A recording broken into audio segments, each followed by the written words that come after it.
La metamorfosis de Franz Kafka, parte 5, narrado por Cristian Silvana Mieres Pichardo. Gregorio había creído que el padre no le había quedado nada de aquel negocio. Al menos, el padre no le había dicho nada en sentido contrario. Y por otra parte, tampoco Gregorio había preguntado. En aquel entonces, la preocupación de Gregorio había sido hacer todo lo posible para que la familia olvidase rápidamente el desastre comercial que los había sumido a todos en la más completamente desesperación.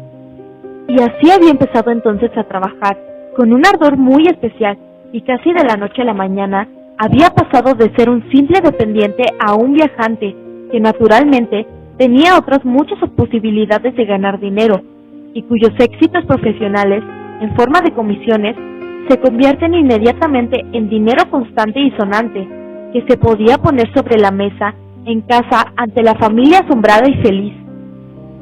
Habían sido buenos tiempos y después nunca se habían repetido, al menos con ese esplendor, a pesar de que Gregorio después ganaba tanto dinero que estaba en situación de cargar con todos los gastos de la familia y así lo hacía. Se había acostumbrado a esto tanto la familia como Gregorio. Se aceptaba el dinero con agradecimiento. Él lo entregaba con gusto, pero ya no emanaba de ello un calor especial. Solamente la hermana había permanecido unida a Gregorio, y su intención secreta consistía en mandarla el año próximo al conservatorio, sin tener en cuenta los grandes gastos que ello traería consigo, y que se compensarían de alguna otra forma, porque ella, al contrario de Gregorio, sentía un gran amor por la música, y tocaba el violín de una forma conmovedora. Con frecuencia, durante las breves estancias de Gregorio en la ciudad, se mencionaba el conservatorio en las conversaciones con la hermana, pero solo como un hermoso sueño en cuya realización no podía ni pensarse, y a los padres ni siquiera les gustaba escuchar esta inocente alucinación. Pero Gregorio pensaba decididamente en ello, y tenía la intención de darlo a conocer solemnemente en Nochebuena. Este tipo de pensamientos, completamente inútiles en su estado actual, eran los que le pasaban por la cabeza mientras permanecía ahí, pegado a la puerta y escuchaba. A veces ya no podía escuchar más de puro cansado, y en su descuido se golpeaba la cabeza contra la puerta, pero inmediatamente volvía a levantarla, porque incluso el pequeño ruido que había producido con ello había sido escuchado al lado y había hecho enmudecer a todos. ¿Qué es lo que hará?, decía el padre pasados unos momentos y dirigiéndose a todas las luces hacia la puerta. Después se reunaba poco a poco la conversación que había sido interrumpida. De esta forma, Gregorio se enteró muy bien. El padre solía repetir con frecuencia sus explicaciones, en parte porque él mismo ya hacía tiempo que no se ocupaba de esas cosas, y en parte también porque la madre no entendía todo a la primera, de que a pesar de la desgracia, todavía quedaba una pequeña fortuna, que los intereses, aún intactos, habían aumentado un poco más durante todo este tiempo. Además, el dinero que Gregorio había traído todos los meses a casa, él solo había guardado para sí unos pocos florines. No se había gastado del todo y se había convertido en un pequeño capital. Gregorio, detrás de su puerta, asentía entusiasmado, contento por la inesperada previsión y ahorro. La verdad es que con ese dinero sobrante, Gregorio podía haber ido liquidando la deuda que tenía el padre con el jefe, y el día en que por fin hubiese podido abandonar ese trabajo habría estado más cercano. Pero ahora era sin duda mucho mejor así, tal y como lo había organizado el padre. Sin embargo, este dinero no era del todo suficiente como para que la familia pudiese vivir de los intereses. Bastaba quizá para mantener a la familia uno como mucho 2 años, más era imposible. Así pues, se trataba de una suma de dinero que en realidad no podía tocarse y que debía ser reservado para un caso de necesidad, pero el dinero para vivir había que ganarlo. Ahora bien, el padre era ciertamente un hombre sano, pero ya viejo, que desde hace 5 años no trabajaba y que en todo caso no debía confiar mucho en sus fuerzas. Durante estos 5 años, que habían sido las primeras vacaciones de su esforzada y sin embargo infractuosa existencia, había engordado mucho y por ello se había vuelto muy torpe, y la anciana madre Tenía ahora que ganar dinero, ella que padecía de asma, a quien un paseo por la casa producía fatiga, y que pasaba 1 de cada 2 días con dificultades respiratorias, tumbada en el sofá con la ventana abierta. Y la hermana también tenía que ganar dinero, ella que todavía era una criatura de 17 años, a quien uno se alegraba de poder proporcionar la forma de vida que había llevado hasta ahora, y que consistía en vestirse bien, dormir mucho, ayudar en la casa, participar en algunas diversiones modestas y sobre todo tocar el violín. Cuando se empezaba a hablar de la necesidad de ganar dinero, Gregorio acababa por abandonar la puerta y arrojarse sobre el fresco sofá de cuero que estaba junto a la puerta, porque se ponía del rojo vivo de vergüenza y tristeza. A veces permanecía ahí, tumbado durante toda la noche, no dormía ni un momento, y se restregaba durante horas sobre el cuero. O bien, no retrocedía ante el gran esfuerzo de empujar una silla hasta la ventana, trepar a continuación hasta el antepecho, y subir en la silla, apoyarse en la ventana, y mirar a través de la misma. Sin duda, como recuerdo de lo libre que se había sentido siempre que anteriormente había estado apoyado aquí, porque efectivamente, de día en día, veía cada vez con menos claridad las cosas que ni siquiera estaban muy alejadas. Ya no podía ver el hospital de enfrente, cuya visión constante había antes maldecido, y si no hubiese sido muy bien que vivía en la tranquilidad, pero central Charlottesville Price, podría haber creído que veía desde su ventana un desierto en el que el cielo gris y la gris tierra se unían sin poder distinguirse de una a otra.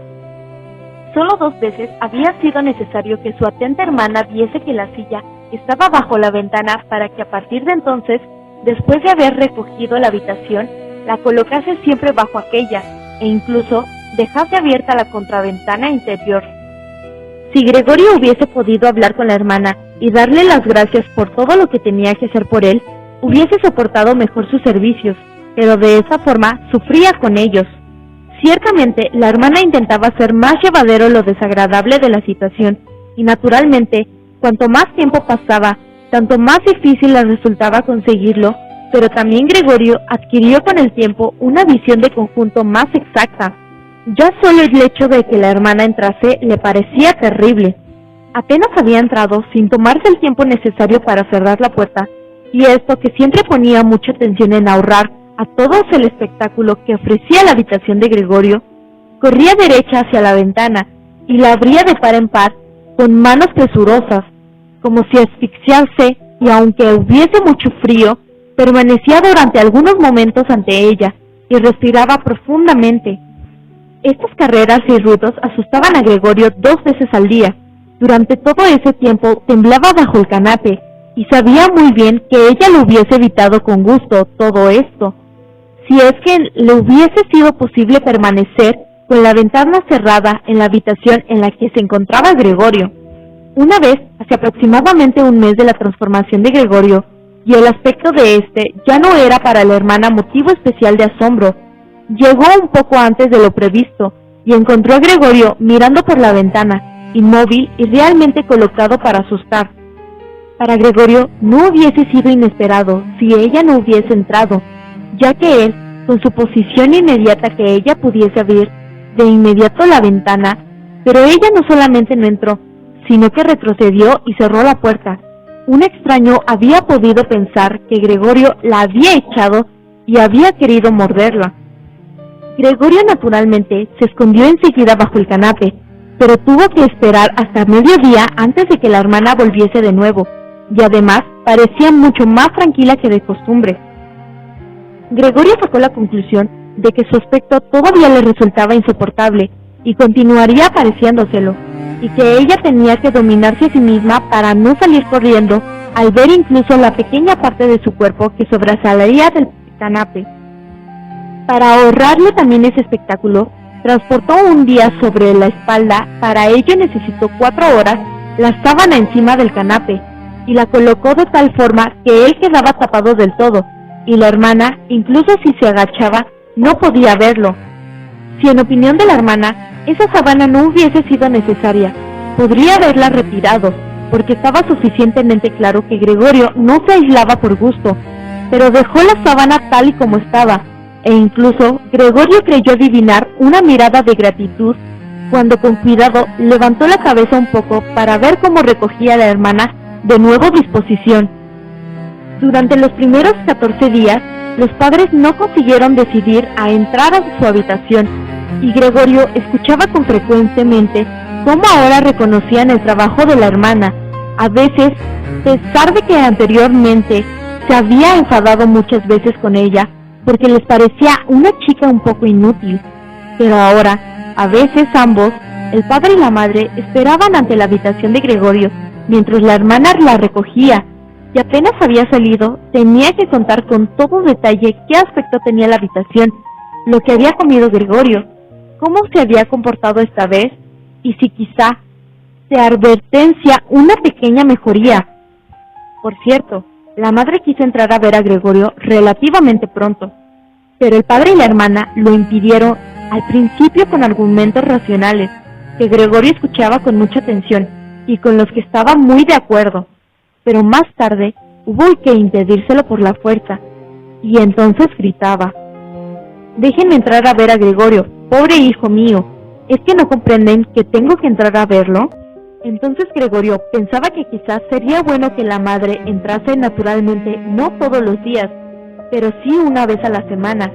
Ella comprendía todo mucho mejor que la hermana, y a pesar de todo su valor, no era más que una niña, y en última instancia, quizá, solo había hecho cargo de una tarea tan difícil por irreflexión infantil. El deseo de Gregorio de ver a la madre pronto se convirtió en realidad. Durante el día, Gregorio no quería mostrarse por la ventana, por consideración a sus padres, pero tampoco podía arrastrarse demasiado por los pocos metros cuadrados del suelo. Ya soportaba con dificultad estar tumbado tranquilamente durante la noche. Pronto ya ni siquiera la comida le producía alguna alegría, y así, para distraerse, adoptó la costumbre de arrastrarse en todas direcciones por las paredes y el techo. Le gustaba especialmente permanecer colgado del techo. Era algo muy distinto a estar tumbado en el suelo. Se respiraba con más libertad. Un ligero balanceo atravesaba el cuerpo, y sumido en la casi feliz distracción en la que se encontraba ahí arriba, podía ocurrir que para su sorpresa se dejase caer y se golpease contra el suelo. Pero ahora naturalmente dominaba su cuerpo de una forma muy distinta a como lo había hecho antes, y no se había dañado incluso después de semejante caída. La hermana se dio cuenta inmediatamente de la nueva diversión que Gregorio había descubierto al arrastrarse. Dejaba tras de sí por todas partes huellas de su sustancia pegajosa, y entonces se le metió a la cabeza proporcionar a que Gregorio la posibilidad de arrastrarse gran escala a sacar de ahí los muebles que lo impedían, es decir, sobre todo el armario y escritorio. Ella no era capaz de hacerlo todo sola, tampoco se atrevía a pedir ayuda al padre. La criada no le hubiese ayudado seguramente, porque esa chica de unos 17 años resistía ciertamente con valor desde que se despidió a la cocinera anterior, pero había pedido el favor de poder mantener la cocina constantemente cerrada y abrirla solamente a una señal determinada. Así pues, no le quedó a la hermana más remedio que valorarse de la madre, una vez que estaba el padre ausente. Con exclamaciones de excitada alegría se acercó a la madre, pero enmudeció ante la puerta de la habitación de Gregorio. Primero la hermana aseguró de que toda la habitación estaba en orden, después dejó entrar a la madre. Gregorio se había apresurado a colocar la sábana aún más abajo, y con más pliegues, de modo que de verdad tenía el aspecto de una sábana lanzada casualmente sobre el canape. Gregorio se abstuvo esta vez de espiar por debajo de la sábana. Duró mucho tiempo, aproximadamente después de un cuarto de hora de trabajo, dijo la madre que deberían dejar aquel armario, porque en primer lugar era demasiado pesado y no acabarían antes de que regrese el padre, y con el armario en medio de la habitación le bloqueaban a Gregorio cualquier camino. ¿Y es que acaso no parece que retirando los muebles le mostramos que perdemos toda esperanza de mejoría y lo abandonamos a su suerte sin consideración alguna?